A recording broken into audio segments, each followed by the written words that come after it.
Ok, donc on va voir la configuration de l'espace. Par exemple, on a l'espace en de dimension 3, d'accord? On va ici voir si on a par exemple un point M, de coordonnées X, Y, Z, n'est-ce pas, de l'espace. Donc, on peut avoir son image dans le plan. D'accord, ici, ça c'est Y et Z et ici X. Donc, on peut avoir son image, d'accord, dans le plan X, O, Y. Donc, ça veut dire, et dans le plan X, O, Y, donc, on va avoir un petit M. Et ce petit M va avoir, et pour coordonner, des éléments de X et Y. Donc, dans ce cas, Z sera égal à 0. Donc, on va projeter respectivement sur l'axe des X et respectivement sur l'axe des Y. D'accord? Et puis, finalement, on va prendre ça. Et voilà. Ici. Et puis, ici, de même grandeur. Donc, on enlève le point M, ici, qui est là comme ça. Et M de coordonnées X, Y, Z. De même hauteur que cela, ok. Et voilà, pour vous montrer la configuration d'un parallélépipède. Ok, et voilà. Et puis ici, on fait ça. Ok, pour le point M ici. Ok, et puis ici, on fait ça. Alors un peu plus haut. Et puis c'est ça. Ok, et voilà. Voilà la configuration d'un parallélépipède. Ok, voilà la configuration ici d'un parallélépipède, d'éléments de volume comme ça. Ok, qu'on a dans l'espace. Donc on a ce point M, on peut construire son image. Ici, son image, alors l'image du point M dans le plan X ou Y, n'est-ce pas? Donc dans ce cas, Z égale à 0.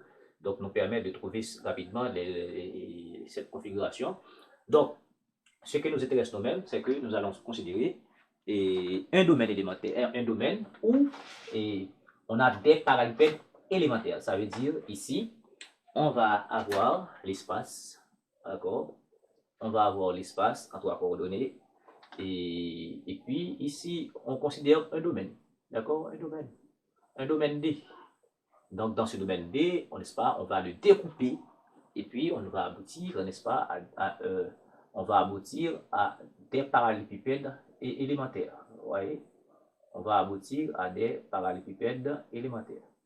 Voilà comme ça, ok? On va découper les axes des X, Y, l'axe des X, l'axe des Y, l'axe des Z, avec l'axe des X et le segment sur l'axe des Z AB et CD et puis RS comme j'avais fait ici. D'accord? On va avoir découpé, on va découper jusqu'à ce que l'on arrive, n'est-ce pas, à ce grand parallélépipède là va être transformé en des parallélépipèdes élémentaires après un découpage, n'est-ce pas, des segments. Et voilà, et une configuration de l'espace. Maintenant, qu'est-ce qu'on va faire là? Maintenant, on va essayer de calculer les intégrales triples en coordonnées cartésiennes. Comment on calcule, n'est-ce pas, une intégrale triple en coordonnées cartésiennes? D'abord, intégrale triple en coordonnées cartésiennes. Intégrale triple, ok, en coordonnées cartésiennes. Bon, voilà, ici, c'est ça. On va considérer là, tout comme encore, on va prendre une figure de l'espace. Ok. Ici, on est dans l'espace. Qu'est-ce qu'on va faire? Vous imaginez, ici, on a un X, Y et puis Z. Maintenant, vous savez que si nous avons un élément ici, nous avons un élément X ici, ou bien je dirais mieux, sur l'axe des X par exemple, nous avons un segment AB.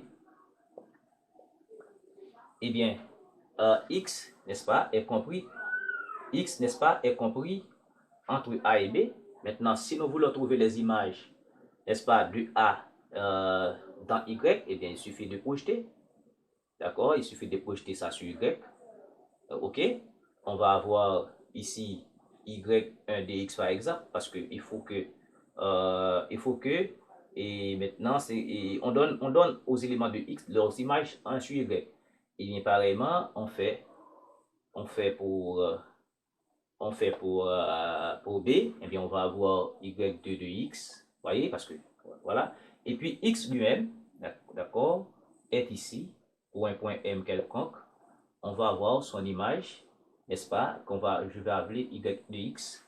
Donc, Y de X, n'est-ce pas, est compris entre Y1 de X et Y de X. Mais tout comme X, ici, est compris entre A et B. Eh bien, comment trouver, n'est-ce pas, l'image de X et maintenant, il convient de trouver l'image des Y sur l'axe des Z. Donc, dire trouver l'image des Y sur l'axe des Z, c'est dire trouver l'image des X, n'est-ce pas, en passant par X, Y vers Z. Et bien voilà, qu'est-ce qu'on va faire ici? Eh bien, on va projeter respectivement. D'accord? On va projeter respectivement. Ici, on a Y1 de X. On va avoir Z1. Maintenant, cette fois-ci, on va avoir X et Y. Donc, ici, ZX de Y. On va également projeter ici. On va avoir Z2 de X, Y. Et finalement, Y de X, ça va nous donner rapidement Z de X, Y. Z de X, Y, ça veut dire Z entre Z1 et Z2, X entre A et B, Y de X entre Y1 et Z de X. Donc ici, on a par exemple un point M. Voilà. Eh bien, ici, vous remarquez, dans l'intégrale triple qu'on avait tout à l'heure, c'était quoi?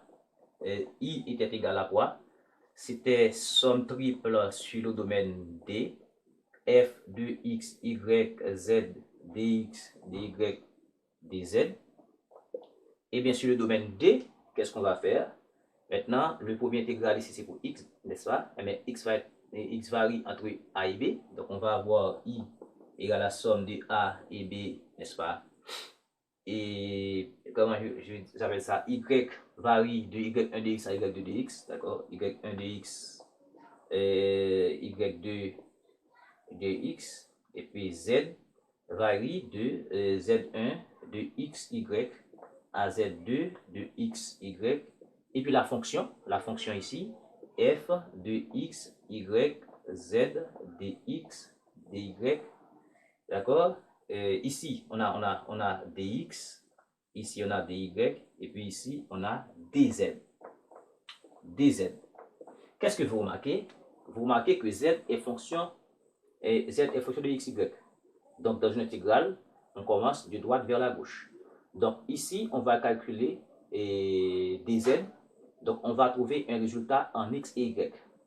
D'accord? Et on va rester seulement x et y après avoir faire varier z, n'est-ce pas, en fonction de x et y. Après, on va calculer y, mais y est fonction de x. Après, on va trouver des valeurs en fonction de x uniquement et finalement, on calcule, n'est-ce pas, suivant l'axe, suivant pour A et B, n'est-ce pas, variation de x. Donc, on commence ici de z, après z, on prend y, et puis après y, on prend z. Donc, c'est comme ça. Donc, comment on peut faire? OK? Et ça veut dire, quand on a l'intégrale triple à calculer, quand on a somme triple, d'accord, à calculer, d'abord, on prend A et B. Après quoi? A1, on prend somme de AB. Après quoi? On prend Y1 de X, Y2 de X. Et puis, on fait une accolade. Et puis, on prend ici Z1 de X, Y, Z2 de X, Y, la fonction f de X, Y, Z. Et on prend dz et puis on met dx, dy. Voilà. OK, on va calculer d'abord suivant z, après z, Ok, on va calculer dy, d'accord? Après quoi, on calcule selon dx. Et voilà comment on fait. Maintenant, qu'est-ce qu'il faut remarquer? Donc, si on n'a que des... et sur... si on a une fonction à variable séparable, d'accord? Par exemple, on a un h qui est g de x, f de y et on a w de z avec x qui varie de a à b, y varie par exemple de c à d et puis z varie de r à s. Et bien on calcule simultanément. On va avoir somme de a à la b, n'est-ce pas? Je dirais dx, somme, alors bien entendu, on va avoir g de x dx, d'accord? Et puis somme de, ici c allant d, g de y dy, et somme de r à s, wz dz. D'accord? Ça veut dire si on a une fonction de trois variables, à variable séparable, d'accord? Donc on va avoir, et on calcule simultanément, d'accord? Et vous voyez les bornes de z varient en fonction de r et s, donc il n'y a pas de xy ici. On a que des constantes, donc on calcule directement. Ok? Mais dans notre cas ici, si par exemple les bornes de z varient de z1 de xy à z2 de xy, donc il est obligatoire de calculer selon z d'abord. Après, on va calculer selon y, selon x. Donc ici, on peut calculer simultanément, mais ici, on peut calculer simultanément. Ça veut dire en même temps. Eh bien, ici, qu'est-ce qu'on va faire là? On va justement proposer de calculer le changement de variable en coordonnées, le changement de variable dans les intégrales est triple. D'accord? Changement de variable dans les intégrales triple. C'est ça qu'on va voir là. Ok? Changement de variable dans les intégrales triple. Changement de variable, d'accord, dans les intégrales triples. Dans les intégrales triples. Ok? Eh bien, qu'est-ce qu'on va faire? On va considérer deux espaces, deux domaines, d'accord? On va considérer un point M ici, les coordonnées UVW d'un domaine delta, d'accord? D'un domaine D par exemple, d'un domaine D. Et puis on va passer à un autre domaine, ok? À un autre domaine où l'on a un point M de coordonnées X, Y, Z dans un autre domaine, ok? Et que j'appelle delta. Donc, on va passer de M, n'est-ce pas, du domaine D au domaine delta. Mais ici, sachant qu'on a une application phi bijective, ça veut dire on peut passer de D à delta et de delta à D. Maintenant, ce qu'il faut noter, c'est que x est fonction de UVW. Donc, on a x est fonction de UVW. Y est fonction de UVW. Z est fonction de UVW. Donc, à cela, on va définir ce qu'on appelle un jacobien. N'est-ce pas? On définit un jacobien. Ok, qui est un déterminant fonctionnel, un déterminant fonctionnel. Donc, ici, ce jacobien, comment il est défini? Ça veut dire, ce jacobien est en fonction de UVW. Il va être défini comme étant D de XY de DUVW.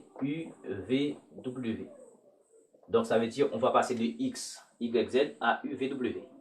Donc, généralement, on prend le jacobien, n'est-ce pas, en valeur absolue. OK? Maintenant, comment on définit le jacobien? Le jacobien va être constitué des dérivées partielles premières. Donc, des dérivées partielles de x par rapport à y, z, et de x par rapport à u, v, w, de y par rapport à u, v, w, de z par rapport à u, v, w. Donc, voilà. Eh bien, comment on va définir ça? Ce jacobien.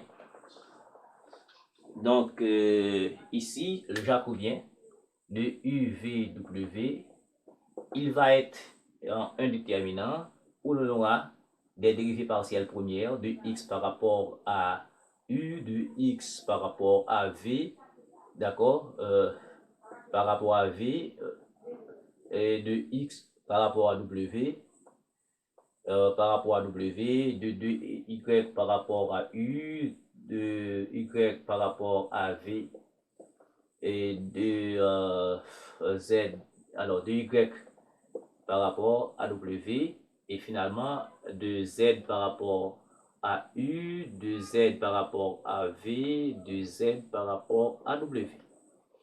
Donc ici, ça va nous donner quelque chose en fonction de u, v, w. C'est ça qu'on appelle un jacobien.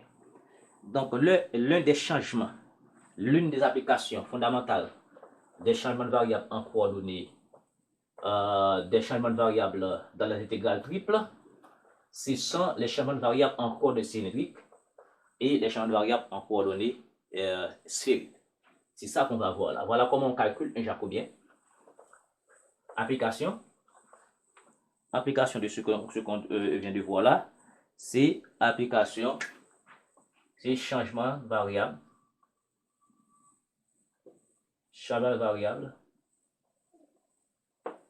en coordonnées cylindriques.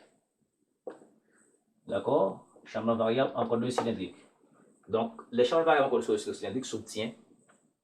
Donc, on va passer de x, y, z, ok, à R, θ, à R, θ, z. Ça veut dire, on va avoir ça.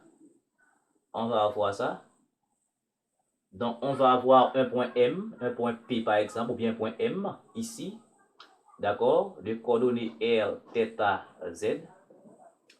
Ok, on va projeter dans le plan. Alors ici, il faut rappeler qu'on a Y, on a Z, on a X, d'accord. On va projeter ce point dans le plan. On va avoir un petit m, d'accord. Et bien ici, ce petit m, on est dans le plan, donc il va dépendre de θ et z. Pour cela, on projette d'abord sur l'axe des x, d'accord. On va avoir un a, par exemple, ici c'est l'origine. On projette sur l'axe des y, on va avoir un b, par exemple. Et puis ici c'est R, d'accord. Tout comme pour les coordonnées et pour les R. Et ici on a θ. Rappelez-vous qu'on est dans l'espace. L'angle θ qui est ici va être également ici. Donc on est dans l'espace. Ici on a des droits, ok, des projections orthogonales. Eh bien, on peut déterminer ce que c'est x en fonction de r θ, et ce que c'est y en fonction de r θ, et ce que c'est z, effectivement. Donc voilà, eh bien, on va avoir justement OA va être égal OA, et je dirais est adjacent à θ, ce serait OM,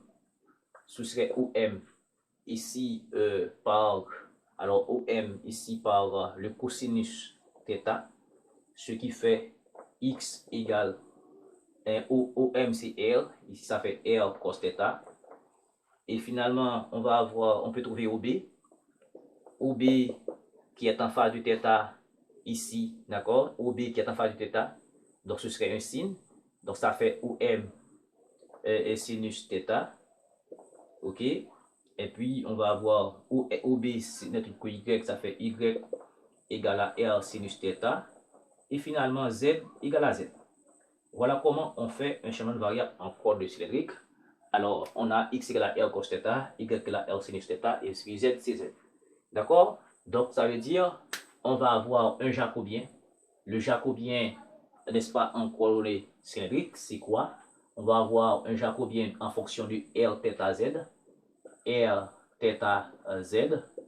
OK? Ici, il va être un d x, y, z en fonction de d r θ z. OK? R θ z. Eh bien, on va sûrement calculer ce déterminant et qui est constitué de dérivée partielle première. On va avoir dérivé de x par rapport à r, dérivé de x par rapport à r, dérivé de x par rapport à θ, d'accord, et puis dérivé de x par rapport à z. OK? Dérivé de y par rapport à r, dérivé de y par rapport à θ, dérivé de y par rapport à z.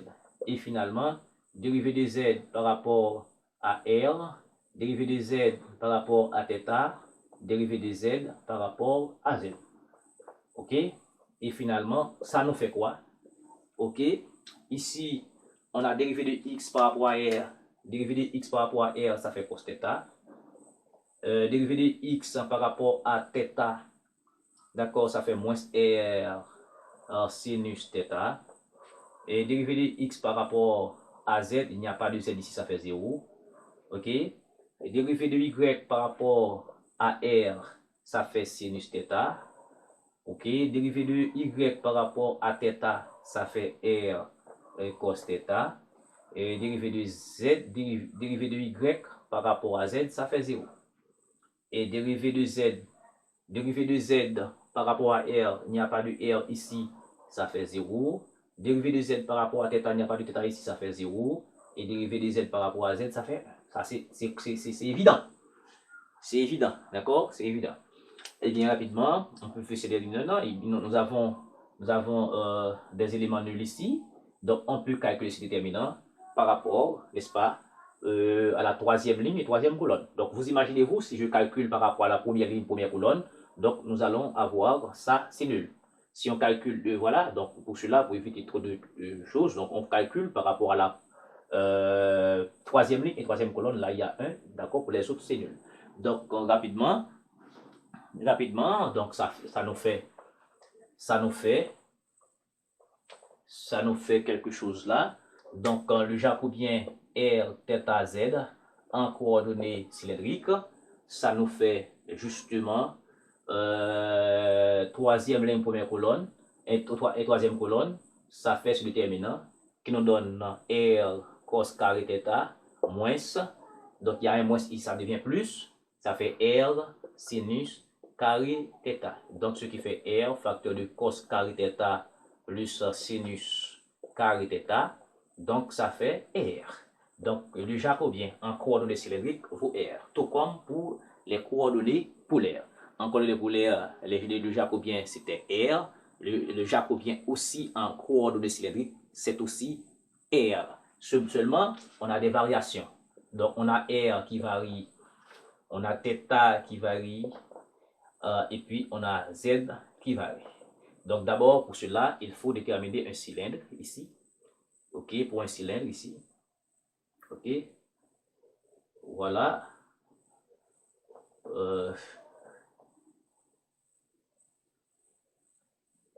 OK.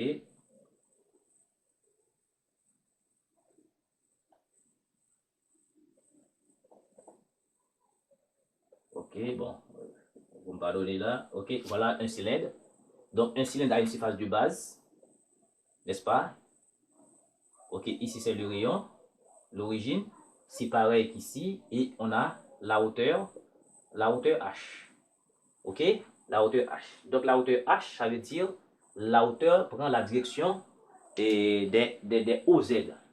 Des OZ, ça veut dire on a ça, on a l'axe, on a ça. Et puis ici, nous avons le cylindre, ça c'est Z. D'accord? Ça c'est Z. Donc vous remarquez Z, H, on prend la direction de H. H prend la direction de OZ. Donc ça veut dire, on peut commencer à 0, 1, 2, 3, 4, jusqu'à ce que l'on arrive à Z. D'accord? Donc Z, rapidement, est compris entre 0 H. Pour θ,